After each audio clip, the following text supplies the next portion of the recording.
The medical station floated in the dark space between two dying stars. It was old, it was quiet, and it held a secret that could destroy an empire.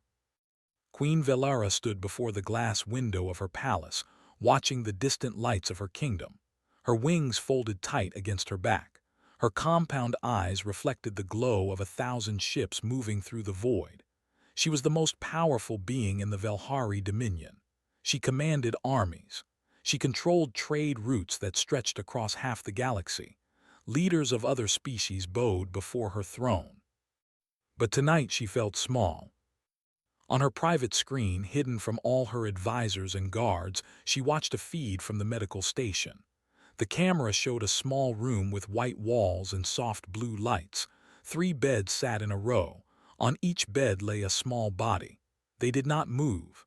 They did not make sounds. Their eyes were open but empty. These were her children, her triplets, Ithris, Nethara, and Kales. They had been born 6 months ago, and the moment they came into the world, Velara knew something was wrong. They did not cry. They did not reach for her. Their tiny bodies lay still, their limbs frozen, their minds trapped inside shells that would not obey them. The royal doctors had examined them for days. They ran every test. They consulted ancient texts, and finally they gave her the news that shattered her heart. The triplets had a rare genetic condition. Their bodies would never work. They could not move. They could not speak. They could not feed themselves. They would need machines to keep them alive. Forever. In Velhari society, such children were called the Hollow Ones. They were considered empty, broken, a sign that the bloodline was weak. For a queen to birth Hollow Ones was the greatest shame. It meant she was unfit to rule. It meant her enemies would circle like predators, waiting to tear her down. The law was clear. Hollow Ones were to be left in the wild places of the homeworld. Nature would take them.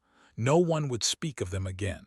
This was the way it had been for 10,000 years. But Velara could not do it. She had held them in her arms that first night. She had looked into their empty eyes and seen something that others could not see. She saw life, small and silent but real. They were her blood, her children. She had carried them inside her body. She had felt them grow. How could she throw them away like broken tools? So she made a choice that could cost her everything. She hid them. The medical station was perfect. It was far from the main trade routes. Few people knew it existed. She paid the doctors well to keep their mouths shut. She moved her children there in secret, placing them in a private wing that no one visited. And then she installed the cameras. Every night when her duties were done and her court was asleep, Velara watched her children through those cameras. She could not touch them. She could not hold them, but she could see them. She could know they were alive. It was not enough, but it was all she had. The only problem was the human. His name was Kang Junho, and he was a janitor. He had been assigned to the medical station 3 years ago, part of a worker exchange program between the Velhari Dominion and the Human Coalition. Humans were useful for simple tasks. They were cheap.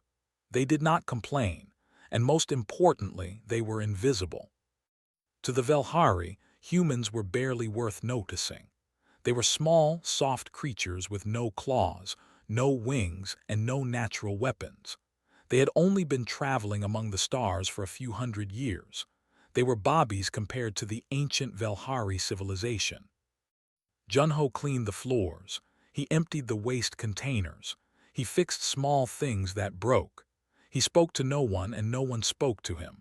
He was a ghost in the halls, a shadow that moved quietly and did his job. Every day he entered the room where the triplets lay. He mopped around their beds. He checked that the machines were clean. He wiped the dust from the windows, and then he left. Velara watched him through the cameras. At first, she felt nothing but mild disgust. This primitive creature was walking so close to her children. His dirty hands touched the same floors where they slept, but she had no choice. Someone had to keep the room clean, and she could not send Velhari workers without raising questions. So she watched the human do his simple work, day after day. He never looked at the children, he never touched them, he just cleaned and left. That was good. That was how it should be. He was nothing. Her children were nothing to him. Velara told herself this was fine, this was safe, the secret would hold. But as she watched Junho move through the room on the screen, something stirred in her chest, a feeling she did not understand. The human moved so gently. He was careful not to bump the beds. He kept his voice low, even though he was alone. There was something in the way he worked that seemed almost respectful. She shook her head. No, she was imagining things. He was just a janitor, a primitive alien doing primitive work. There was nothing special about him. She turned off the screen and tried to sleep. But that night, she dreamed of her children. She dreamed that they opened their eyes and looked at her. She dreamed that they reached out their small hands and called for her. And in the dream, she could not reach them. No matter how fast she flew, they stayed far away. And standing between them was the human, his mop in his hand, looking at her with eyes she could not read. Velara woke up in a cold sweat. She told herself it meant nothing. It was just a dream, just fear and guilt mixing together in her mind. But from that night on, she watched the cameras more closely. She watched the human more closely. And slowly, without knowing it, she began to see something that would change everything she believed about life, about love, and about the strange, soft creatures from the planet called Earth. Kang Junho woke up at the same time every morning. He washed his face with cold water. He ate a simple breakfast of rice and soup from the food machine, and then he put on his gray uniform and began his work. The medical station was a lonely place. Most of the staff were Velhari doctors and nurses who looked through him like he was made of glass. They never said hello. They never said thank you. To them, he was just part of the furniture, a tool that cleaned things. Junho did not mind. He had learned long ago that being invisible had its benefits. No one bothered him. No one gave him trouble. He did his job, kept his head down, and sent money home to his mother on Earth every month. That was enough. That was his life. But there was one room on the station that made him feel strange. It was the private wing on the 4th floor, the room with the 3 small beds. The first time Junho had entered that room, he had stopped in the doorway and stared. 3 children lay there still as stones. Their skin was pale purple like all Velhari, but softer, smoother. Their eyes were open, but they did not blink. They did not move. Machines beeped softly beside each bed, pumping air into their lungs, feeding liquid into their veins. Junho had seen sick people before. He had grown up in a poor neighborhood where medicine was expensive and people often suffered, but he had never seen anything like this. 3 small beings, alive but not living, present but absent. He had asked the head nurse about them once. The nurse, a tall Velhari female with sharp eyes, had looked at him like he was stupid. "They are defective units," she had said. "Do not concern yourself with them, just keep the room clean." Defective units, that was what she called them, not children, not patients, units. Junho had nodded and said nothing, but the words stayed with him like a splinter in his mind. For the first few weeks he cleaned the room in silence. He did his job and left. He tried not to look at the small bodies on the beds. It was easier that way. Easier not to think about them. Easier not to feel. But one morning something changed. Junho was mopping the floor near the smallest bed. The child there was tiny, barely larger than a human baby. Her face was delicate. Her hands were curled into loose fists, and as Junho moved past her, he heard something. A sound so soft he almost missed it. He stopped, he leaned closer, and he heard it again. A tiny noise from deep in the child's throat, not a word, not a cry, just a small sound like air escaping from a cracked bottle. Junho looked at her face. Her eyes were still empty. Her body was still frozen. But that sound had come from somewhere, from something alive inside that still shell. He felt his heart squeeze tight in his chest. "Hello," he said quietly. The child did not respond. Of course she did not, she could not. But Junho kept talking anyway. "My name is Junho," he said. "I clean this room. I know you probably cannot hear me, but I thought maybe you might like some company." Silence, the machines beeped, the lights hummed. Junho felt foolish. What was he doing, talking to someone who could not answer? But something kept him there. Something in his chest that would not let him walk away. "I am from Earth," he continued. "It is a small planet very far from here. We have blue skies and green trees, and an ocean so big you cannot see the other side." He paused, the child lay still. "I had a sister once," Junho said. His voice grew softer. "Her name was Minji. She was born sick like you. She could not move, she could not speak. The doctors said she would never wake up." He set down his mop and sat on the small stool beside the bed. "But I used to talk to her anyway. Every day after school, I would sit beside her bed and tell her about my day. I told her about my friends, about the games we played, about the funny things our dog did." Junho smiled at the memory, but his eyes were wet. "My mother said I was wasting my time. She said Minji could not hear me, but I did not care. I knew she was in there somewhere. I knew she could feel me next to her, even if she could not show it." He looked at the small Velhari child on the bed. "Minji died when she was 7 years old. I was 10. I held her hand when she went, and I promised her that I would never forget her." Junho wiped his eyes with the back of his hand. "I do not know your name," he said to the child.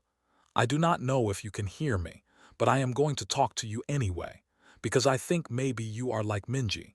Maybe you are in there somewhere, waiting for someone to notice you." He picked up his mop and stood. "I will come back tomorrow, and the day after that, and every day until someone tells me to stop."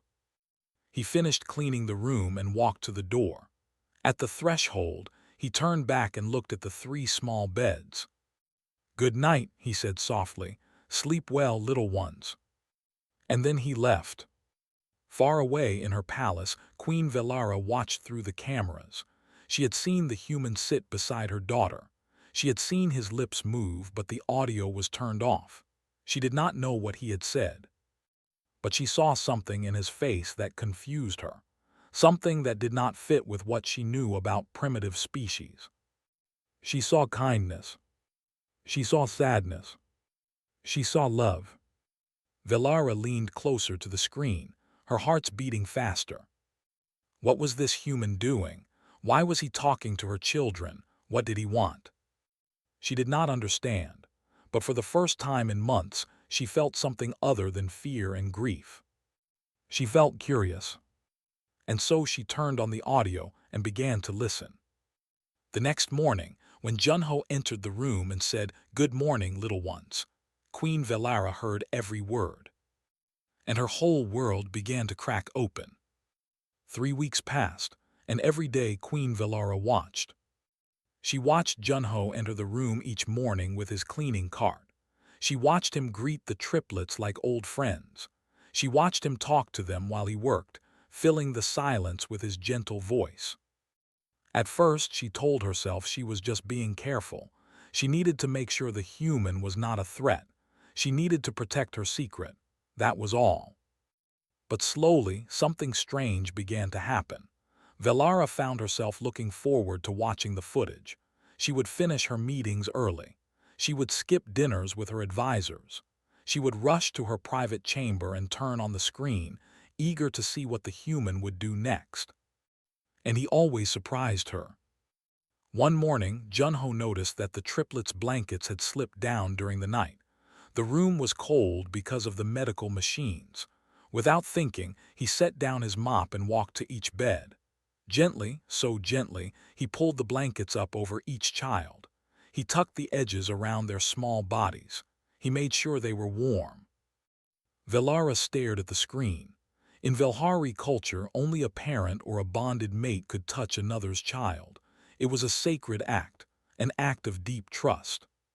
But this human did it like it was the most natural thing in the world. like it was simply what a kind person would do. A few days later, Junho brought something new to the room. It was a small device that fit in his palm. He pressed a button and soft sounds filled the air. Music, human music. Velara had never heard anything like it. It was not the sharp, precise tones of Velhari's songs. It was flowing and gentle, like water moving over stones. The sounds rose and fell, creating patterns that made her chest feel tight. This is called piano music, Junho explained to the children. Humans made it long ago. My mother used to play it for me when I was sick. She said music could reach places that words could not. He set the device on the small table between the beds. I hope you like it. I think it sounds like starlight feels, soft and far away but somehow still reaching you. Velara listened to the music through the speakers, and for the first time since her children were born, she felt something other than pain when she looked at them. She felt peace. As the weeks went on, Junho did more and more. He noticed that lying in the same position all day made the children's skin red and sore. The nurses were supposed to move them regularly, but Velara had seen through the cameras that they rarely bothered. To them, the triplets were just bodies to maintain, nothing more. But Junho cared. He began to gently adjust the children's positions during his visits. He moved their arms. He turned their heads. He made sure no part of their body pressed too hard against the mattress. He was careful and slow, like he was handling precious treasure. One afternoon, Velara watched him sit beside her eldest child, Ithris. The boy's sensory hairs, thin, delicate threads that grew from his scalp, had become tangled. In Velhari culture, these hairs were sacred. They allowed the Velhari to sense vibrations in the air, to feel the world in ways other species could not. Only family members were allowed to touch them. Junho did not know this. He only saw that the hairs were messy and probably uncomfortable. He took out a small comb from his pocket. Slowly, carefully, he began to brush the tangled hairs. He worked gently, separating each strand, smoothing them down until they lay flat and neat. Velara stopped breathing.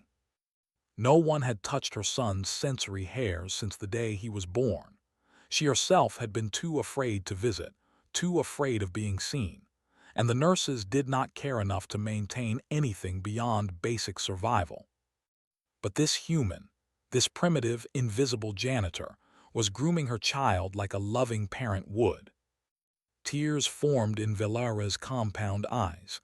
She did not know it was possible for her to cry. Her species did not make tears. Their bodies were not built for it. But somehow, watching the human care for her son, her body found a way. The days continued. Junho brought more gifts, a soft cloth to wipe the children's faces, a colorful picture to hang on the wall so they would have something nice to look at if they could see, a small plant from the station's garden because he thought living things should be surrounded by other living things. And every day he talked to them. He told them about Earth, about the mountains and the rivers, about the cities filled with millions of humans, about the way the sun set over the ocean, painting the sky in orange and pink and gold. He told them about his life, about his mother who worked in a factory and still found time to cook dinner every night, about his father who had died when Junho was young, about Minji, his sister, who had left the world too soon but had never left his heart. And he told them that they mattered. "I know the doctors think you are empty," he said one night, sitting between the beds. "I know they call you broken, but I do not believe that. I think you are in there somewhere, listening, feeling. I think you know when someone is kind to you and when someone is not." He reached out and touched Nethara's small hand. Her fingers did not move, but Junho held them anyway. "You are not broken," he said firmly. "You are just different, and different is not the same as wrong." Far away in her palace, Velara watched through the screen. The tears came again, flowing down her face like rivers of light. She had spent months hiding her children. She had spent months being afraid of what others would think. She had spent months telling herself that keeping them alive was enough, that she was doing everything a mother could do. But she had been wrong.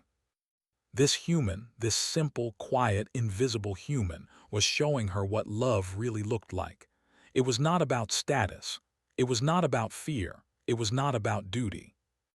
It was about showing up, every day, even when no one was watching, even when there was nothing to gain. Velara made a decision that night, a decision that would change the course of her reign, her kingdom, and the future of human-Velhari relations forever. She would go to the medical station. She would meet this human face to face. And she would ask him the question that burned inside her like a star. Why? Why do you care? Why do you love my children when you owe them nothing? She had to know. She had to understand. Because somehow, this one small human had done what all her power and wealth could not. He had made her feel hope again. The royal ship cut through space like a blade made of light. Inside, Queen Velara sat alone in her private chamber, watching the stars slide past the window. Her advisors had begged her not to go. They had fallen to their knees and pleaded with her to stay. "Your Majesty, this is madness," her chief advisor had said. "A queen does not travel to medical stations. If you are ill, the doctors will come to you." "I am not ill," Velara had replied. "Then why? Why must you go to this forgotten place at the edge of the kingdom?" Velara had not answered. She could not tell them the truth. She could not reveal that her children were alive, hidden away like shameful secrets. She could not explain that she was going to meet a human janitor who had shown more love to her offspring than she herself had. So she had simply given orders. The ship would launch at dawn. No one would follow her. No one would question her. She was the queen. Her word was law. Now, as the medical station grew larger in the window, Velara felt her hearts beating fast. There were 3 of them inside her chest, and all 3 were pounding like drums. What would she say to the human? What would she do? She did not know. She only knew that she had to see him. She had to understand. The ship docked at the station with a gentle hum. Velara stepped out into the cold hallways, her royal robes flowing behind her like a river of gold. The station staff froze when they saw her. Some dropped to their knees. Others pressed themselves against the walls, too shocked to move. A queen had never visited this place, not in 100 years. They did not know what to do. Velara ignored them all. She walked with purpose, her footsteps echoing on the metal floor. She knew exactly where she was going. She had studied the layout of the station for weeks. She had memorized every corridor, every door, every turn. When she reached the private wing on the 4th floor, she paused. Her hand hovered over the door panel. Her breath came in short, quick bursts. Inside that room were her children. She had not seen them in person since the day they were born. She had watched them through cameras for months, but that was different. Screens created distance. They made everything feel like a dream, like something happening to someone else. This was real. This was now. Velara pressed the panel. The door slid open. And there was Junho. He was kneeling beside Ithris's bed, gently combing the boy's sensory hairs. His back was to the door. He did not hear her enter. He was humming softly, a simple tune, the kind a parent might hum to a sleepy child. Velara stood in the doorway and watched. For a moment she forgot who she was. She forgot her crown, her power, her kingdom. She was just a mother watching a stranger care for her son.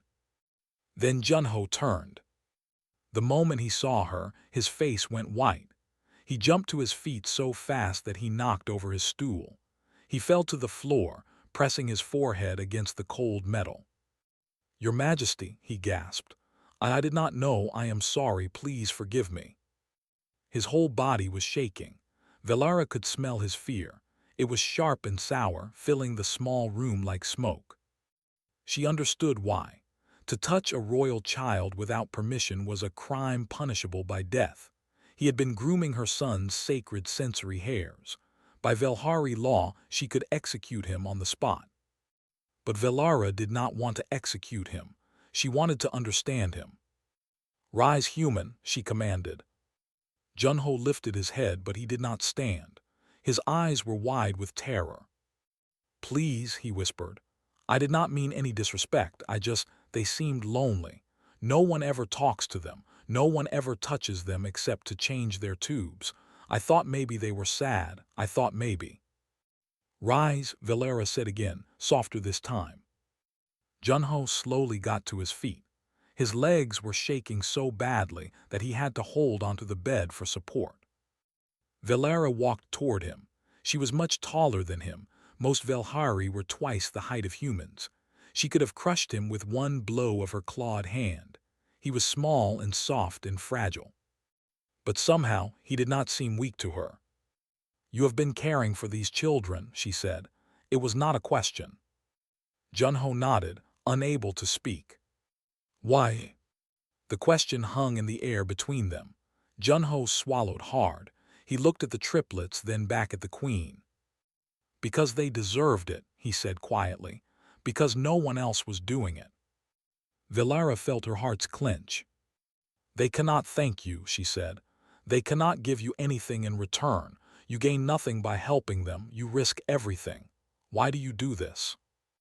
Junho was silent for a long moment. When he spoke again, his voice was steady. "When I was young, my sister was sick. She could not move or speak, just like these children. Everyone told me she was empty. Everyone told me she could not feel anything. But I knew they were wrong. I could see it in her eyes. There was someone inside her, trapped in a body that did not work."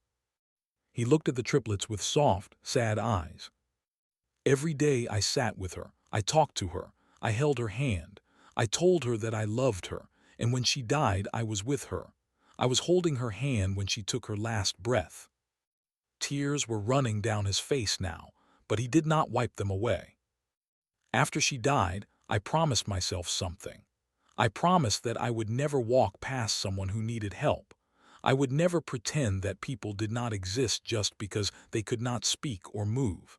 I would never let another person die alone, feeling like nobody cared." He looked directly at the queen.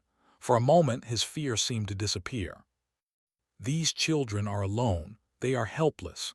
And no one was showing them kindness, so I did. Because that is what a good person does. That is what my mother taught me. That is what my sister taught me." Velara stared at him. She had expected excuses. She had expected begging. She had expected the human to crumble before her like all the others. But instead he had told her the truth, simple and plain, honest and real. "You loved your sister," she said slowly. "More than anything," Junho replied. "She was the best part of my life. And even though she could not say it back, I know she loved me too. I felt it, every day." Velara turned and looked at her children. She looked at Ithras with his neatly combed sensory hairs. She looked at Nethara with her blanket tucked carefully around her.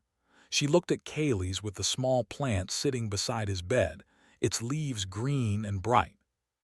This human had done all of this, alone, without being asked, without being paid, without any hope of reward. And in that moment, Velara understood something she had never understood before. Strength was not about power. It was not about crowns or armies or wealth. Strength was about love, real love, the kind that gave without expecting anything in return, the kind that showed up even when no one was watching. She had ruled an empire for 200 years, and she had never truly understood this until now. Until a human janitor had shown her. Velara took a deep breath, and then she did something that no Velhari queen had ever done before. She knelt. She knelt before Kang Junho, a simple human from a small planet, and she bowed her head. Junho stared at her in shock. He did not know what to do. He did not know what was happening. But Velara knew. She was thanking him, and she was asking him to teach her how to be the mother her children deserved. Junho did not move. He could not move. The most powerful being in the known galaxy was kneeling before him, her head bowed, her golden robes pooling on the dirty floor. This had to be a dream. This had to be a trick. Any moment now, the guards would rush in and drag him away. Any moment now, he would wake up in his small room with his heart pounding and sweat on his face. But the moment did not come. The queen remained on her knees, silent and still. "Your Majesty," Junho whispered. "Please, you cannot. I am just a janitor. I am nobody. Please stand up." Velara lifted her head. Her compound eyes glistened with something Junho had never seen before. Tears, clear and bright, rolling down her purple face like drops of rain. "You are not nobody," she said. Her voice was thick with emotion. "You are the only person in my entire kingdom who has shown my children love. While I hid in my palace, too afraid to claim them, too ashamed to visit them, you sat beside their beds and treated them like they mattered. You did what I could not do." She reached out and took his hand. Her claws were sharp, but her touch was gentle. "I have ruled empires," she continued. "I have commanded fleets that could burn entire worlds. I have crushed rebellions with a single order. Everyone fears me. Everyone obeys me. But I could not do the one thing that truly mattered. I could not simply love my own children." Her voice broke, more tears fell. "I was afraid of what my court would say, afraid of losing my throne, afraid that if I let myself love them, the pain would destroy me. So I kept my distance. I watched through cameras. I told myself that keeping them alive was enough." She shook her head. "But it was not enough. And you showed me that.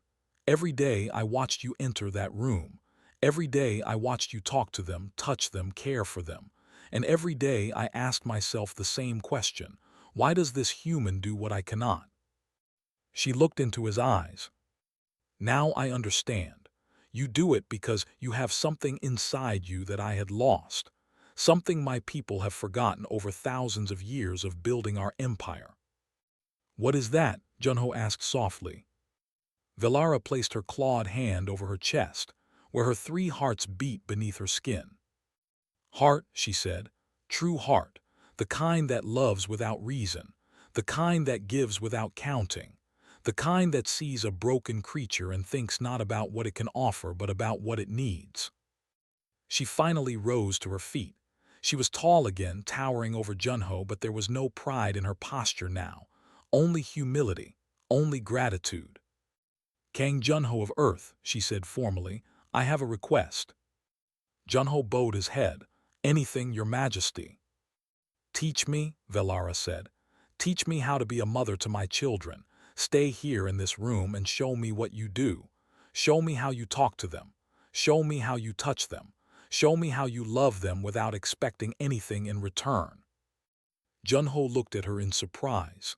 "But I am not a parent. I am not a doctor. I do not have any training. I just—" "You have heart," Velara interrupted. "That is the only training that matters." And so began the strangest partnership in the history of the Velhari Dominion. The queen moved into the medical station.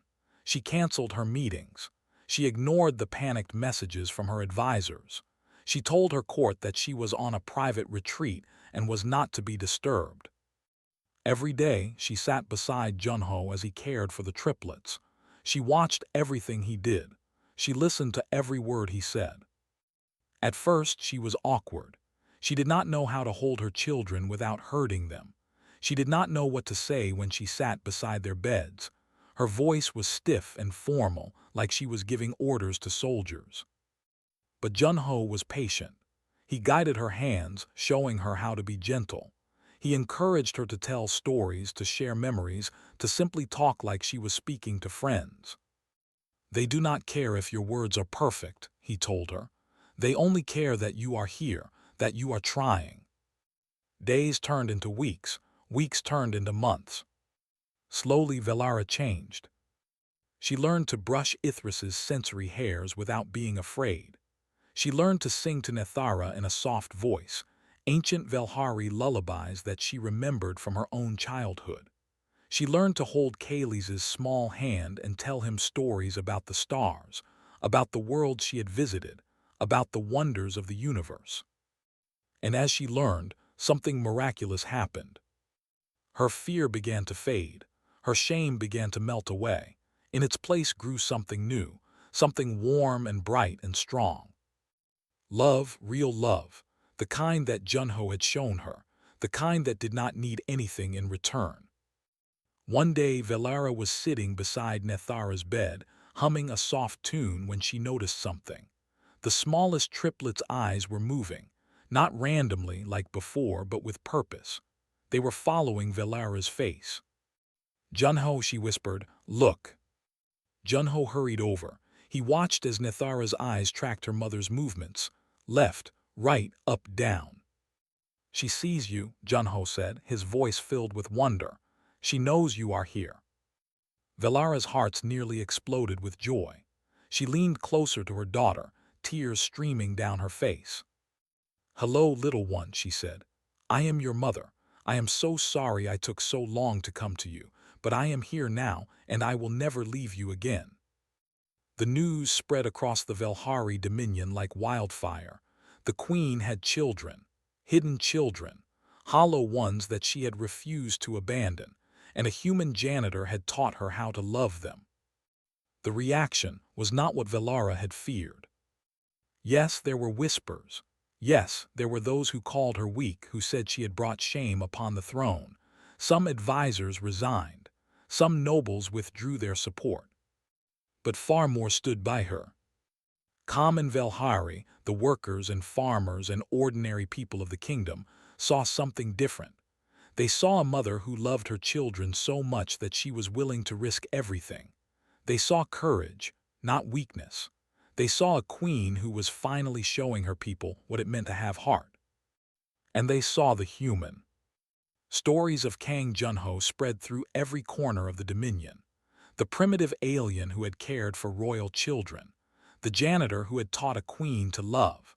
His tale became a legend, told in homes and schools and gathering places across 1,000 worlds. Velara named him Royal Caretaker of the Triplets. She gave him quarters in the palace itself. She made sure he would never work as a janitor again. But Junho still visited the children every day. He still talked to them. He still combed their hair and played music and told them stories about Earth. Some things did not change just because titles were given. Years passed. The triplets grew. They would never walk. They would never speak. But their eyes learned to follow, to recognize, to respond. And in those eyes, their mother and their caretaker could see something beautiful. Life, real life, quiet and still but burning bright. On the day Junho turned 50 years old, Velara held a celebration in his honor. Thousands of Velhari came to pay their respects to the human who had changed their world. In her speech, the queen said words that would be remembered for centuries. "When I first met Kang Junho, I thought he was nothing. A small creature from a small world, fit only for simple work. I did not understand him. I did not see him." She looked at Junho, who sat in the place of honor beside her throne. "But he saw my children. He saw them when no one else did, and he loved them when no one else would. He taught me that true strength is not about power or fear. It is about kindness. It is about showing up for those who cannot show up for themselves." She smiled, and for once there was no sadness in it. Humans are strange creatures. They are soft and fragile and short-lived. But inside them burns something that we Velhari have forgotten. A fire that does not conquer worlds but warms them. A fire called heart. She raised her cup in a toast. "To Kang Junho, the greatest teacher I have ever known, and the best friend my children could ever have." The crowd roared with applause. And in the back of the great hall, in a quiet alcove where the noise was softer, Junho sat beside the 3 beds where the triplets lay. He held Nethara's hand. He smiled at Ithris. He brushed a stray hair from Kalis's forehead. "Did you hear that?" he said softly. "Your mother said I am a good teacher. Can you believe it? A janitor teaching a queen." The triplets did not respond, but their eyes were open, looking at him with something that might have been love. Junho smiled. "I am proud of you," he whispered. All of you. And I am so glad I walked into this room all those years ago. You changed my life too, you know. You gave me a family." He leaned back in his chair and looked out the window at the stars.